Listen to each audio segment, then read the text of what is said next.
Reiner. Used to be and still is. And these are dispatches from quarantine.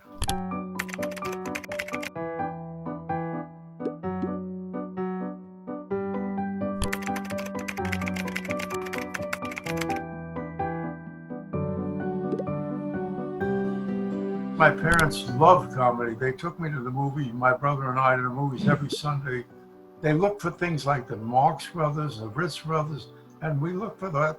To this day, I keep looking for great comedy. And there are great, they keep evolving. As the times evolve, so do the comics. But there was nothing bigger in our life than going to comedy movies. I'll see you at the theater tonight. I'll hold your seat till you get there. After you get there, you're on your own.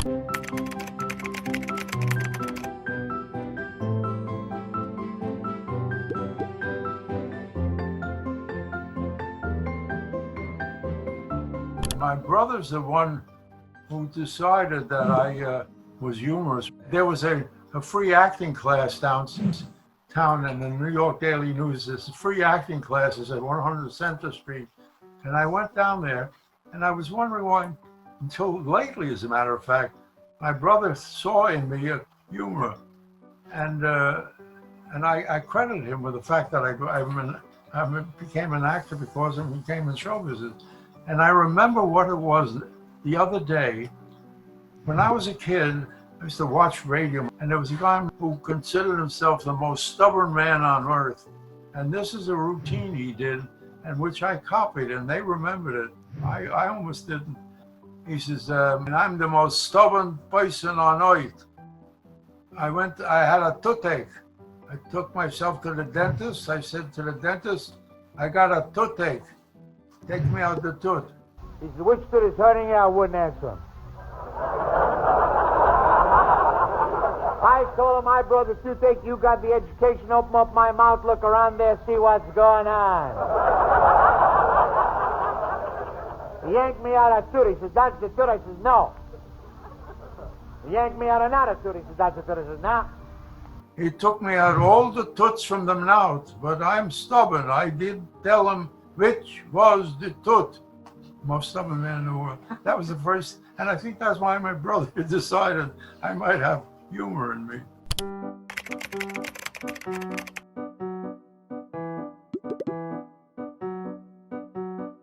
Being a young actor in a left-wing camp, it was a camp. Alabama Acres, where I met my wife. She was an assistant scenic designer, and we met, fell in love, and I was 20 at the time, and she was 28. And people said, this is not a match. Well, it's the kind of match that didn't work because it only worked for 65 years.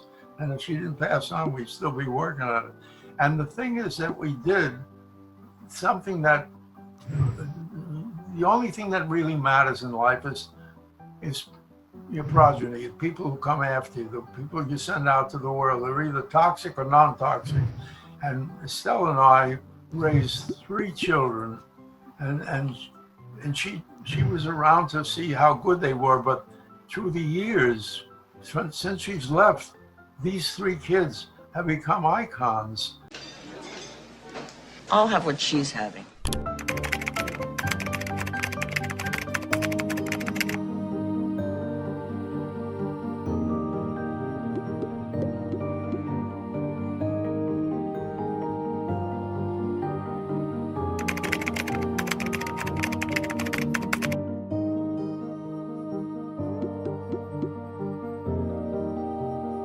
Dick Van Dyke and that show defines me. I remember when I wrote it, I said, there's going to be no slang in this.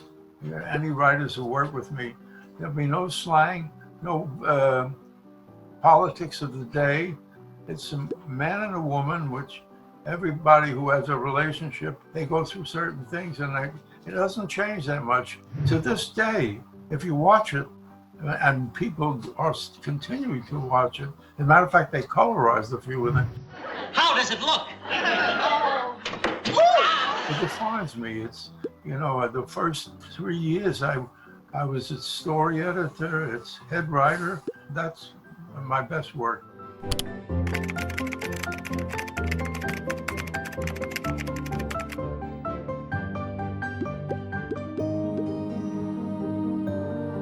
Mel Brooks is the single most funny human being that ever existed. You can't ask him a question that you won't get a funny answer if he feels like giving you one. Is that allowed? Well, we're in court about it now. You think you'll win? Oh, we have a great chance of losing. He comes over every night. We watch Jeopardy, among other things, and we watch movies that either we remember fondly, old-time movies.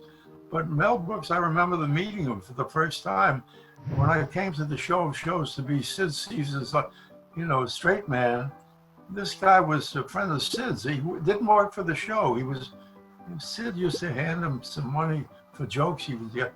And I walked in the first time, I didn't know who he was. And he's doing a Jewish pirate. And I never forget the lines. He said, "You know how hard it is to make a living these days? But they're charging for sailcloth $1.37 a yard. I can't afford to pillage and rape anymore." And that was the first lines I heard from him. And that following Monday, I came in, I had seen We the People speak, and I talked to him, and I said, for no reason at all, I said, "Here's a man who's 2,000 years old." I said it to him. He didn't know it was 2,000. I said, "Did you know Jesus?" Nice boy. You knew Jesus? Oh, he's a nice, lovely, thin. The nice little Yes.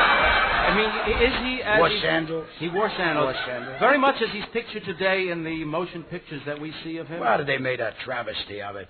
You mean the Jesus Christ? Throwing over the tables and knocking over things. Well, didn't Jesus behave that way? No, he was quiet, a quiet lad. He didn't do that. No, he came in the store. He never bought anything. You had a store? Yes, right. Oh, I see. You were a merchant. I had a candy store. I gave him water and little things, but they're nice boys. And I said, "Oh, was Jesus?" "Oh, yeah, that's right."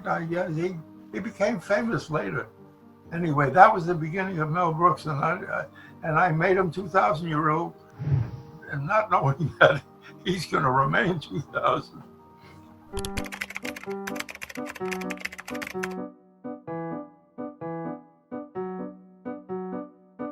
I chose George Burns because he did a show, the Burns and Allen show, where he stood outside of his own home and prophesied what was going on in the home where he wasn't in it yet.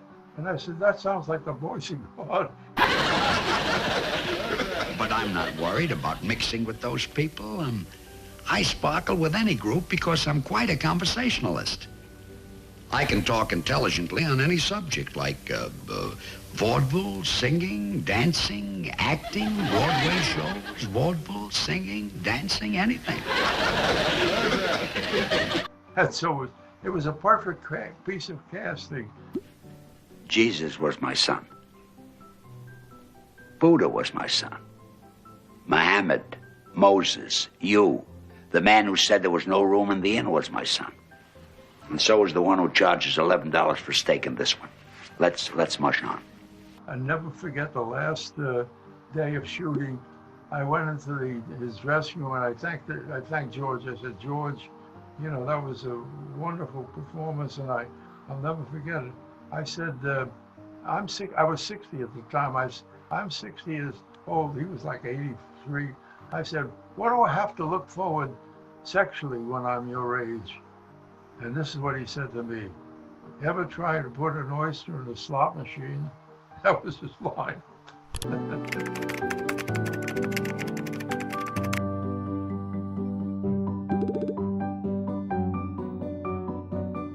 doing very well because I'm on my 99th year, the beginning of my 99th year. And I wrote a book a little while ago called How to Live Forever. How to Live Forever by someone who has, okay? Complete a project, start a new project, spend time to improve it, and after you prove the improvements, start a new project, spend time to improve it. 271 pages of just that line. And I realized it was a joke, but it was true, that if you wake up and have something you want to do and improve, and I've always got something that I'm doing and improving. There was a willow grows aslant a brook that shows its whole leaves in the glassy stream.